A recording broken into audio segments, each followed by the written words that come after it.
Such a big Gossip Girl fan, I think. It was just finally getting to meet Blake Lively.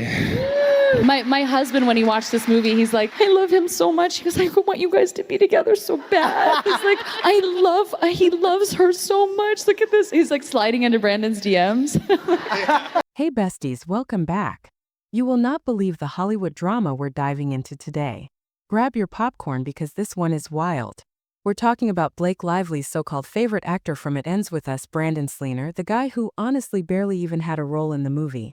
Yes, him, the one who played Atlas, the character Blake and Ryan apparently thought was her love interest, even though, spoiler alert, he wasn't. But here's where it gets juicy. Brandon has a new movie dropping today called The Housemaid, directed by Paul Feig.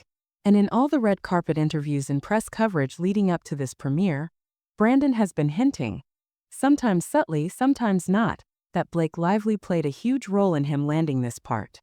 Paul Feig even confirmed it at one point. Blake's recommendation helped him get cast. But then, in classic Hollywood style, both Brandon and Paul tried to backtrack, suddenly crediting Sydney Sweeney for the role instead. The cover-up here is absolutely bananas. Before the premiere even happened, Paul openly admitted that Blake had recommended Brandon. Blake herself wasn't shy about saying she suggested him for the part. And Brandon? He sort of hedged, saying Blake mentioned he was easy to work with. Now, if easy to work with translates to being someone who can be charmed, courted, silenced, and strategically quiet, then yes, Brandon, you nailed it. Very, very, very easy to work with. Here's where it gets even messier. Brandon gave an interview with The Hollywood Reporter, and I nearly lost it. He basically inserted himself into a whole drama he didn't need to be part of. Remember, he was barely on set. His screen time was minuscule. A couple of scenes in his restaurant, a very brief moment at Lily's flower shop where he awkwardly leaves his number tucked between her phone and her phone case. Yes, really. And yes, he admits to circling around her, in a slightly stalkerish way. Weird. That's basically it. And yet, somehow, those few days on set with Blake, plus Blake's influence, were enough for Brandon to put out statements on her behalf. He even referenced those statements in the Hollywood Reporter piece. But before we get into that, let's rewind to August, when Brandon posted a statement on Instagram that read like he was the lead actor of the film. Seriously bizarre. Almost as if someone had leaned on him and said, Brandon, put out a statement or things get messy. Here's what he wrote. I wanted to take a minute to address the online chatter. The women in this cast stand for hope, perseverance, and the ability to choose a better life. Vilifying those who poured their heart into this film detracts from its message. Whatever happened behind the scenes shouldn't overshadow the intent of this film. Someone close to me has faced a relationship very similar to Lily's, and I felt responsible to highlight that story. She had not heard of the book before this project, and it helped her immensely. Our team was fully aware of our responsibility to women facing generational trauma, domestic abuse, and self-image struggles. This film is about inspiration, hope, and spreading awareness. It's not meant to paint women as the enemy. So before sharing hate online, ask yourself, is this helping anyone? Let's choose kindness and lead with love. Now, full disclosure, I do not believe the anecdote about his friend. It feels like a manufactured story to personalize his post and make him seem noble. That was his statement in August, after Baldoni refused to defend anyone. But really, why would anyone need defending?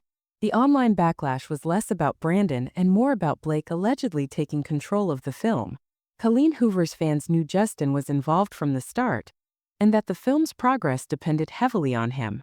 Even if Blake took charge later, she didn't own the footage, the IP, the sets, or the locations. But during the promotional tour, she acted as if she did, sidelining Baldoni entirely. And Brandon? For some reason, he stuck his nose into it. Fast forward to today. Brandon's new movie premieres, and he can't resist posting a link to a confidential California Rights Department attachment. Not a lawsuit, just a document, and captioned it. For the love of God, read this. Blake Lively. Totally unnecessary. He wasn't on set for any of the conflicts between Blake and Justin, so why involve himself? The Hollywood Reporter then asked him about It Ends With Us. Brandon, who had previously been on shows like 1923 and Yellowstone, had never really become a household name. But suddenly, thanks to this film, he gets visibility, massive exposure for a minor role. In the interview, he said he found true acting joy on this project. Interesting choice of words considering the ongoing legal drama between Blake and Justin, which reportedly made the experience anything but joyful for others. He talked about how the press tour got intense, with backlash against his co-stars, and even received death threats himself. His agent begged him to stay offline. But imagine being that guy, walking past a hallway and hearing 100,000 people talking about you online. He admitted that this film skyrocketed his visibility, a huge career boost, even if his role was minor. And while he framed it as focusing on the film's ethos and promoting kindness, many saw it as taking sides unnecessarily. Colleen Hoover and Blake were both heavily involved behind the scenes, feeding him information and shaping his narrative. Before they did that, Brandon had already given an EPK interview discussing the project. He said he initially didn't know the book's impact but was convinced by Justin Baldoni's passion and the significance of the story to audiences, mostly women. He described the set as warm and pleasant, with producers like Jamie Heath creating a supportive environment. However, this was before Blake and Colleen started influencing him. He danced around questions about other producers like Alex giving only positive remarks, which is telling. According to Brandon, his scenes were filmed during the first phase, mainly the restaurant sequence and the moments where Lily turns to Atlas. Meanwhile, Blake reportedly experienced a hostile work environment. So here we have Brandon enjoying his time on set, getting exposure, and later trying to defend a film that many criticize for romanticizing domestic abuse. He didn't witness the conflicts firsthand, yet he posted statements about kindness, film ethos, and backlash, aligning with Blake's narrative. Colleen, equally ambitious, also pushed Brandon to spread a certain story. He later admitted this visibility boosted his career, but also came with death threats and harsh criticism, essentially for repeating lines he didn't fully understand. And the kicker? The New York Times described his performance as bland, not memorable, just generically handsome and emotionless. So in the end, he isn't the draw for the film. He's just a footnote in a much larger drama. So, what do you think about Brandon's role, Blake's influence, and how this entire situation has played out in Hollywood? Make sure to stick around till the end, because this story only gets more fascinating as we unpack the rest of the drama. Alright besties, let's keep unpacking this Hollywood roller coaster. So remember how Brandon Sklenar painted his experience on the set of It Ends With Us as totally pleasant and joyful? Well, that's only part of the story.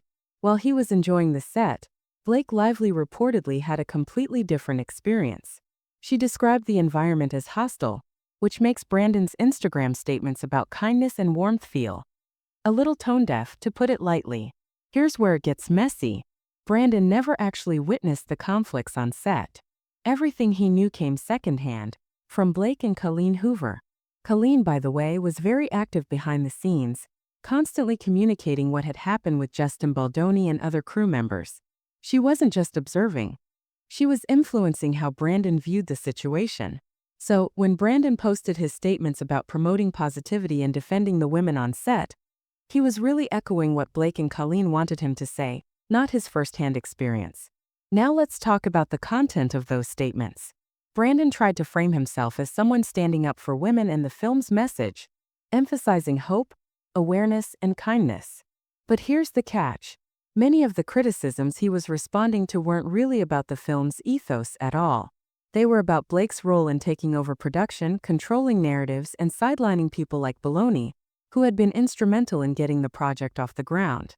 Critics were calling out the real power dynamics at play, not just the movie's supposed moral message. And while Brandon claimed that he posted his messages to protect the film's integrity, the timing and content make it feel more like an attempt to stay in the spotlight. He even referenced documents from the California Rights Department in a way that seemed designed to get attention, posting them online, months after the fact, and framing it as proof that people didn't know the facts. But here's the thing. Brandon wasn't in a position to know the facts. He was barely in the movie, and he hadn't witnessed any of the conflicts firsthand. Let's zoom out for a second. Brandon's role in It Ends With Us was tiny. A few short scenes, a restaurant, a flower shop, and some awkward interactions with Atlas. That's it. Yet somehow those few days on set, combined with Blake's influence, became the leverage he needed to promote his new film and cement himself as part of the story. It's a classic case of Hollywood optics. A small role is amplified into a career-defining moment because of connections, strategic statements, and media coverage. And it wasn't just Brandon's statements that stirred the pot. During the press tour, backlash exploded online. Fans and critics didn't just question the film. They questioned the handling of domestic abuse themes, the romanticization of the abuser, and Blake's role in shaping the final product. Brandon tried to defend the film and its message, but his efforts backfired. Instead of looking like a hero, he appeared as someone who had inserted himself into a conflict he didn't understand, defending a narrative that many felt was harmful or misleading. To make things even more confusing, let's talk about Colleen Hoover's involvement. Colleen didn't just co-produce. She actively influenced how Brandon framed the story. She wanted visibility, control, and influence, and Brandon became a conduit for that. In other words, he was caught in the middle, repeating what he had been told by the two most powerful women on set, without having his own independent perspective. And the irony? By doing so, he essentially undermined his own credibility. Here's another layer. The film's critics were pointing out serious issues with how domestic abuse was portrayed. The story didn't hold the abuser accountable, it romanticized harmful behavior, and it left audiences confused about what constitutes a healthy relationship. Brandon's defense, which focused on spreading kindness and promoting the film's ethos, completely missed the point of the criticism. He wasn't defending victims or addressing the flaws in the story. He was defending Blake's handling of the project and repeating her talking points. And while he was gaining exposure and visibility, it came at a cost. Brandon received threats online, harsh messages, and intense backlash for speaking out. Yet he still positioned himself as a moral voice, urging people to be kind and focus on the film's message. The disconnect here is glaring. He had zero authority to speak on the situation, yet he presented himself as a mediator. What's even more interesting is how the press handled it. The Hollywood Reporter and other outlets played into this narrative, giving Brandon a platform to explain himself. But if you read between the lines, you can see that the story is less about Brandon's talent or insight and more about the politics of the set, Blake's influence, and Colleen's strategic guidance. Brandon became a public figure in this drama, without ever having a substantive role in the actual events.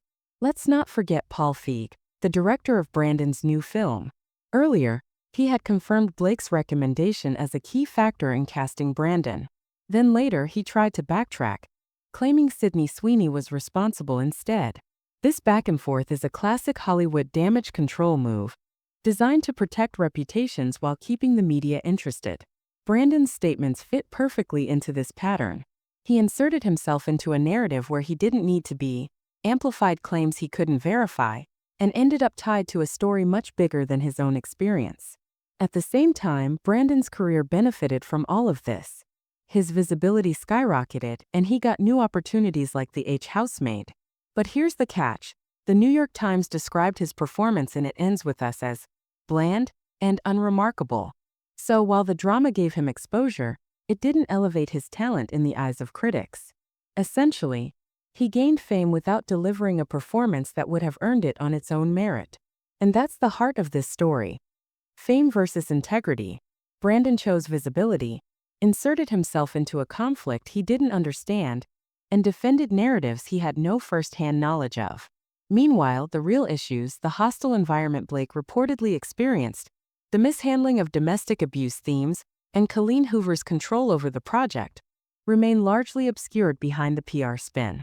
So as we watch Brandon promote his new project, post confidential documents, and echo talking points from Blake and Colleen, it's clear that Hollywood isn't just about talent. It's about influence, optics, and who you know. Brandon got a career boost, sure, but it came with intense scrutiny, online threats, and a credibility problem that may stick with him longer than the fame ever will. Stick around because in the next section we're going to dive even deeper into the public reaction, the legal documents he referenced, and the shocking ways this entire saga has played out in the media. You won't want to miss it, it gets even juicier. Okay besties, now we're getting into the part that really blew up online. Brandon Sklenar's involvement didn't just stir social media. It brought legal documents, press coverage, and public scrutiny into the mix. Remember when he posted that link to the California Rights Department attachment with the caption, "For the love of God, read this." Blake Lively? That was wild. It wasn't a lawsuit, it wasn't even public. It was a confidential document, and sharing it felt like he was trying to make waves and manipulate perception. People looked at it and assumed it was a major legal battle, but it wasn't. Totally unnecessary. And here's the kicker: Brandon had no first-hand experience of any issues on set. Zero. Nada. Everything he knew came secondhand from Blake Lively and Colleen Hoover. So when he shared this document, he essentially became a mouthpiece for their version of events. The irony is that he positioned himself as some sort of truth-teller, warning people about misinformation, yet he didn't witness anything himself. This is why critics were so confused and, frankly, irritated. Let's break down what he said in the Hollywood Reporter interview because it's telling. Brandon talked about how he found joy in acting during It Ends With Us, and how the set was warm, positive, and collaborative. He described producers like Jamie Heath as lovely, and the director, Justin Baldoni, as someone whose passion inspired him. Sounds great, until you remember Blake Lively reportedly experienced the exact opposite. A tense, hostile environment. So while Brandon was having his joyful experience, other people were navigating real conflicts. He also shared that his visibility skyrocketed because of the film. Suddenly, a relatively unknown actor got massive exposure, which, yes, is a huge career boost. But here's the problem.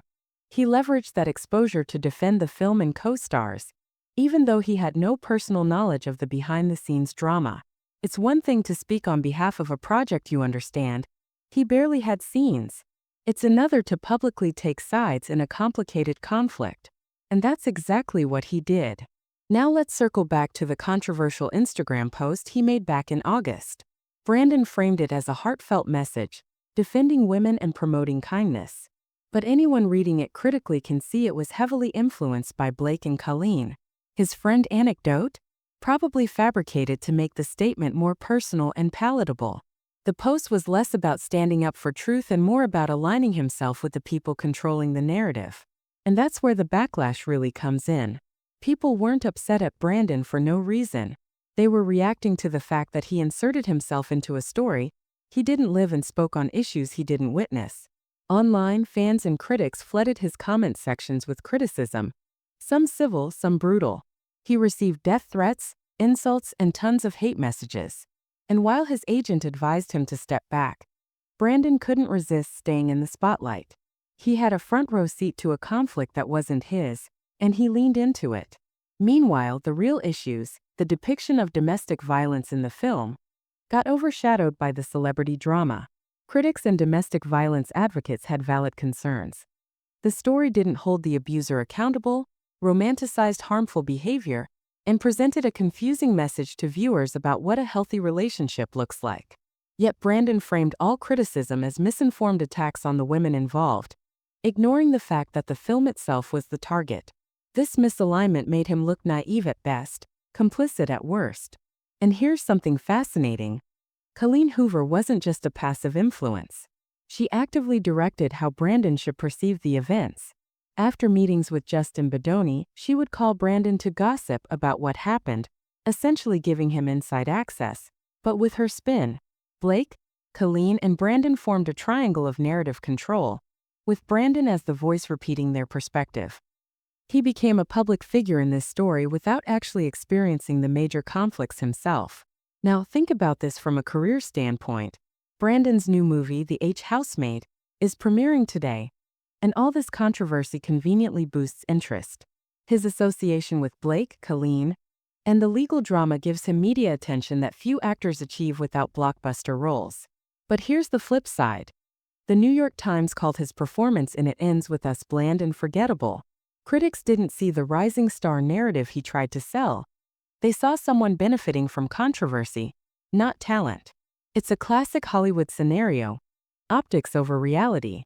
Brandon gained visibility, new opportunities, and a larger platform, but he did it by defending people and narratives he had no authority to defend. Meanwhile, the actual issues on set, including Blake's alleged hostile environment and the questionable handling of domestic abuse themes, remain underreported. The media attention shifted from accountability to spectacle. What's also worth noting is the timing of Brandon's public comments. First, he puts out his Instagram statement in August, then months later, He shares confidential documents to prove a point. He is very calculated in how he positions himself as informed and morally upright, even though all his information came from others. That's why so many viewers see his narrative as performative. It's self-serving. And yet, despite all this, Brandon insists his motivation was noble. He claims he wanted to spread kindness, defend women, and highlight the film's ethos. But in reality, it looks like a mix of ambition, media strategy, and loyalty to Blake and Colleen's narrative. He capitalized on a conflict he didn't experience, aligned himself with the powerful voices on set, and used the drama to elevate his career. So here's the takeaway for this section. Brandon's involvement highlights the messy intersection of fame, influence, and perception in Hollywood. Small roles, big statements, and the right connections can dramatically shift your visibility. But when you step into conflicts you don't fully understand, defend narratives without first-hand knowledge, and misrepresent the reality for public consumption, you risk credibility, reputation, and public trust. Brandon's story is a cautionary tale. Visibility can be gained, but integrity is easy to lose. And in the next section, we're going even deeper. We'll unpack how public perception evolved after his statements, how social media reacted, and why this story still resonates months after the film's release. Trust me, you don't want to miss the next part. It's going to blow your mind. Alright besties, now it's time to bring this full story together and really look at the fallout. After all the statements, Instagram posts, and media appearances, Brandon Sklenar's role in this Hollywood drama has left a lot of people scratching their heads. He inserted himself into a story he didn't experience, defended a narrative he didn't have first-hand knowledge of, and ultimately tried to position himself as a moral voice in a conflict he barely witnessed. The public reaction has been intense. Fans of Colleen Hoover, critics of the film, and even general audiences weighed in online. Some defended Brandon, saying he was trying to be kind and focus on the movie's message. Others criticized him for taking sides, misrepresenting events, and acting like he had authority over a situation that wasn't his to speak on. And then there were those harsh comments, threats, insults, and backlash that he admits were overwhelming. The pressure and attention were enormous, but Brandon leaned in anyway, posting statements, sharing documents, and repeatedly echoing Blake and Colleen's narrative. Let's not forget the legal and media angles. Brandon shared that California Rights Department attachment, which wasn't a lawsuit, yet the way he presented it made it look explosive. Media outlets, social platforms, and fans ran with it, amplifying a controversy that didn't need to exist. This perfectly illustrates how, in Hollywood, perception can become more powerful than reality. By posting the document, Brandon drew attention to himself and the story, even though he wasn't directly involved in the conflicts it referenced. Meanwhile, Blake Lively's influence on Brandon can't be understated. From the beginning, her recommendation helped him land roles, and she, along with Colleen Hoover, guided how he presented the story to the public. Brandon became a voice for their version of events, repeating talking points, defending the film, and trying to explain the backlash. But here's the truth. He wasn't leading the story. He was following it, and he allowed himself to become a key player in a narrative he didn't fully understand. And what about the actual film? It ends with us Drew criticism for romanticizing domestic abuse and failing to hold the abuser accountable. Yet Brandon's statements tried to shift the focus toward kindness, hope, and spreading awareness. While his intentions may have seemed noble, the timing and framing were problematic. Audiences saw him defending a film that many felt mishandled sensitive subject matter, which only fueled criticism.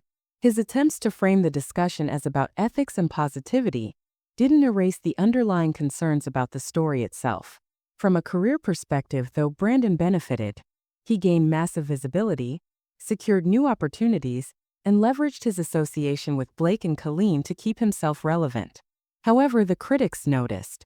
Reviews called his performance bland and forgettable, pointing out that his visibility came from controversy rather than his talent. He may have gotten exposure, but he didn't win fans for his acting. This brings us back to the central lesson. Fame can be gained quickly, but credibility and respect are earned differently. Another thing to note is how Brandon's experience reflects Hollywood's power dynamics. Small roles, strong recommendations, and strategic positioning can dramatically alter your career trajectory. But if you allow yourself to become a mouthpiece for others, you risk compromising your own voice and judgment. Brandon's story is a cautionary tale for aspiring actors and anyone navigating media narratives. It's easy to gain attention, but much harder to maintain integrity. Looking at the bigger picture, this saga also highlights the blurred lines between personal relationships, professional influence, and media portrayal. Blake Lively, Colleen Hoover, and Brandon Sklenar all had overlapping motivations: control, visibility, and career advancement. Brandon's decision to insert himself, defend narratives, and publicize documents demonstrates how intertwined personal ambition and professional opportunity can become, sometimes at the cost of truth. So, what can we take away from all this? First, never underestimate the influence of behind-the-scenes players in Hollywood. Second, fame and exposure are powerful, but they come with responsibility, especially when dealing with sensitive subjects. Third, aligning yourself publicly with narratives you don't fully understand can backfire, even if your intentions seem good. And finally, audiences are paying attention. They notice authenticity, credibility, and honesty. Brandon's story is a perfect example of what happens when those elements are missing or mismanaged. Now let's bring it home. Brandon Sklenar's experience with It Ends With Us and his subsequent career moves show the complicated mix of ambition, influence, and media strategy in Hollywood. He gained attention, yes, but at the cost of credibility and public trust. Blake and Colleen's guidance helped shape his public persona, but it also tied him to controversies he didn't experience firsthand. And while his new film, The Housemaid, premieres today, the critical eye will always follow his career because of the way this story unfolded. So here's my question to you. What do you think about Brandon's choices? Did he do the right thing by defending the film? Or should he have stayed out of a story that wasn't his to tell? And what about the broader dynamics with Blake Lively and Colleen Hoover? Are they leveraging influence ethically? Or is this just another Hollywood power play? Drop your thoughts in the comments below. I want to hear your take on this entire saga. And while you're at it, don't forget to give this video a thumbs up if you enjoyed it. Make sure to subscribe to the channel and click that notification bell so you never miss a new video, because trust me, we'll be diving into more Hollywood stories just like this. Thanks so much for watching, besties. Stay curious, stay informed, and as always, lead with love. Bye.